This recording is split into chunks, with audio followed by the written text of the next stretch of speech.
উসমান হাদির খুনিদের বিচারের দাবিতে পঞ্চগড়ে একটি বিক্ষোভ চলছিল।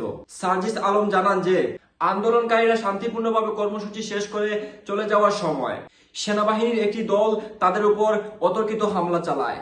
তিনি অভিযোগ করেন যে সেনাবাহিনীর কমান্ডার ও অফিসারদের উপস্থিতিতে এই হামলা হয়েছে। আন্দোলনকারীদের লাঠি দিয়ে পেটানো এবং রক্তাক্ত করার পাশাপাশি পায়ের বুট দিয়ে মারিয়ে দেওয়া হয়েছে। সার্জিস আলম বলেন, পুলিশ ও জেলা প্রশাসন এই হামলার বিষয়ে কোনো সদুত্তর দিতে পারেনি। পুলিশ জানিয়েছে যে আন্দোলনকারীরা শান্তিপূর্ণ ছিল, আর জেলা প্রশাসক দাবি করেছেন তিনি জানেন না তবে কার নির্দেশে এই হামলা হয়েছে।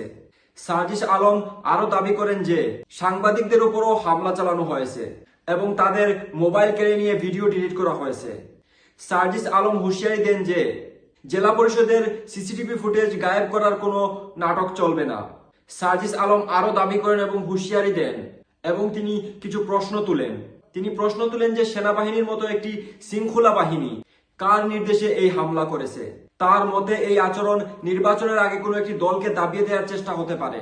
এই ঘটনায় অভিযুক্ত ব্যক্তিদের শাস্তির আওতায় না আনা পর্যন্ত পঞ্চগড়ের ছাত্র জনতা শান্ত হবে না এবং কোনো অস্থিতিশীল পরিবেশ তৈরি হলে তার দায় প্রশাসনকে নিতে হবে বলে জানান তিনি। তো প্রিয় দর্শক, চলেন আমরা শুনে আসি সার্জিস আলমের প্রশ্নগুলো কি এবং তার দাবিগুলো কি এবং তিনি কি হুঁশিয়ারি দিয়েছেন। সেনাবাহিনীর যিনি এখানে কমান্ডার তিনি এসে বলে যাচ্ছেন তারা যেটি করেছে ভুল করেছে, এই জন্য তারা দুঃখ প্রকাশ করছে।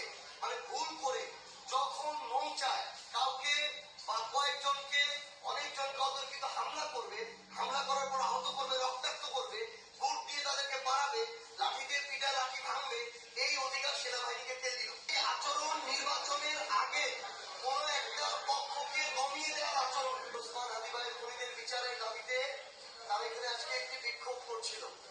এই বিক্ষোভের মধ্যে যখন বিক্ষোভ শেষ ঘোষণা করা হয়েছে বাড়িতে, তারপরে সেখানে সেনাবাহিনীর একটি টিম, যেখানে কমান্ডার নিজে উপস্থিত ছিল, অফিসাররা নিজে উপস্থিত ছিল, তাদের উপস্থিতিতে সেখানে যে কাজটা করা হয়েছে তাদেরকে অতর্কিত হামলা করা হয়েছে। তাদেরকে অতর্কিত হামলা করা হয়েছে যারা সেখানে শান্তিপূর্ণ একটি আন্দোলন করছিল এবং সমাপ্তি ঘোষণা করে চলে আসছিল।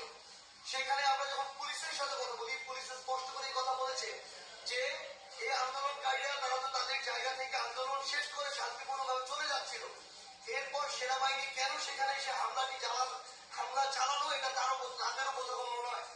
আমরা জেলা প্রশাসনের সাথে কথা বলেছি, জেলা প্রশাসন তাদের জায়গা থেকে বলতে পারছে না যে এটা কে কমান্ড করেছে। আমরা যতদূর জানি জেলা প্রশাসকের অধীনে একটা জেলায় একটা সেনাবাহিনীর ক্যাম্প থাকে, তার অন্তত তার সাথে পরামর্শ ক্রমে কিংবা নির্দেশ ক্রমে তারা তাদের কার্যক্রম পরিচালনা করে, কিন্তু তিনিও এটা জানেন না। জেলা প্রশাসক জানেন না, পুলিশ সুপার জানেন না, সেনাবাহিনী এককভাবে কিভাবে কি কারণে কার নির্দেশে এই কাজটা করলো এটার জবাব লাগবে। এখানে সেনাবাহিনীর যিনি এখানে কমান্ডার তিনি এসে বলে যাচ্ছেন তারা যেটি করেছে ভুল করেছে, এই জন্য তারা দুঃখ প্রকাশ করছে। মানে ভুল করে যখন মন চায় কাউকে বা কয়েকজনকে অনেকজনকে অতর্কিত হামলা করবে, হামলা করার পর আহত করবে, রক্তাক্ত করবে, বুট দিয়ে তাদেরকে পাড়াবে, লাঠি দিয়ে পিটা লাঠি ভাঙবে, এই অধিকার সেনাবাহিনীকে কে দিল? আমরা স্পষ্টভাবে মনে করি সেনাবাহিনী একটা ডিসিপ্লিন ফোর্স, একটা ডিসিপ্লিন ফোর্স চেইন অফ কমান্ডে কারো কমান্ড ছাড়া কোনোদিন কোথাও মুভ করে না, এক পাও মুভ করে না। তাহলে এখানে আমাদেরকে স্পষ্ট করতে হবে কার কমান্ডে এখানে তাদের উপর হামলা করা হয়েছে, কেন করা হয়েছে। এই জিনিসটা স্পষ্ট করা ছাড়া পঞ্চগড় জেলার যারা সাধারণ ছাত্র জনতা তারা কখনো চুপ থাকবে না। 2 নম্বর কথা হচ্ছে, আমরা সেখানে স্পষ্টভাবে দেখেছি আমাদের যারা মিডিয়া কর্মী ছিল তাদেরকেও পিটানো হয়েছে। পিটানো হয়েছে, তাদের হাত থেকে মোবাইল কেড়ে নিয়ে মোবাইলের ভিডিও তাদেরকে মানে আঘাত করে সেই ভিডিও ডিলিট করা হয়েছে। আমরা ওখানে স্পষ্ট করে দেখেছি যে যারা আন্দোলন করছিল, যারা পঞ্চগড়ের জুলাইয়ের সম্মুখ সারির যোদ্ধা, এরকম 5-6 জনকে টার্গেট করে আলাদা আলাদা করে টেনে হিসেবে জেলা পরিষদের ভিতরে নিয়ে যাওয়া হয়েছে। আমাদের সামনে প্রকাশ করতে হবে, এই দায়িত্ব জেলা প্রশাসককে নিতে হবে। তিনি বলছেন সেটা কিভাবে হয়েছে তিনি জানেন না, কিন্তু জেলা প্রশাসকের ওই যে জেলা পরিষদের যে কার্যালয় সেখানে যে সিসিটিভি ফুটেজ, ওই ফুটেজ তার প্রশাসনের অধীনে। এখানে ফুটেজ গায়েব করার কোনো নাটক চলবে না। স্পষ্ট করে ফুটেজ আমাদেরকে দেখাইতে হবে। আমরা স্পষ্ট করে বলি, যদি আমাদেরকে এটা বলা হয়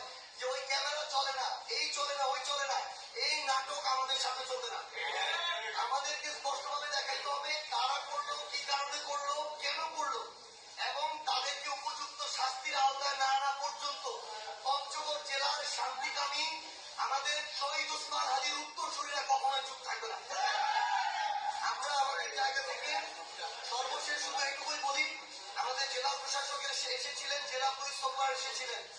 আমরা স্পষ্ট করে একটা কথা বলি, আজকে সেনাবাহিনীর যারা সৈনিকরা সহ যারা ওইখানে ছিল তাদের আচরণকে আমরা সন্দেহমূলক ভাবে দেখি। এই আচরণ নির্বাচনের আগে কোন একটা পক্ষকে দমিয়ে দেওয়ার আচরণ, কারণ তারা কোন ধরনের উগ্র আচরণ সেখানে করে নাই। আমরা স্পষ্ট করে বলছি, এটা যদি উপযুক্ত যারা দোষী তাদেরকে শাস্তির আওতায় না আনা হয়, তাহলে এখানে যদি কোনো অস্থিতিশীল পরিবেশ হয়, সংশ্লিষ্ট প্রশাসনের দায়িত্বশীলদেরকেই এই দায়িত্ব নিতে হবে।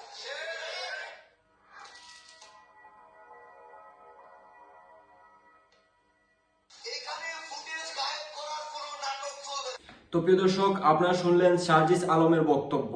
তিনি কয়েকটি দাবির সাথে কয়েকটি প্রশ্নও তুলে ধরেছেন, তার সাথে সাথে হুঁশিয়ারিও দিয়েছেন। তো প্রিয় দর্শক, এখনকার মতো এই পর্যন্ত। দেখা হবে পরবর্তী প্রতিবেদনে।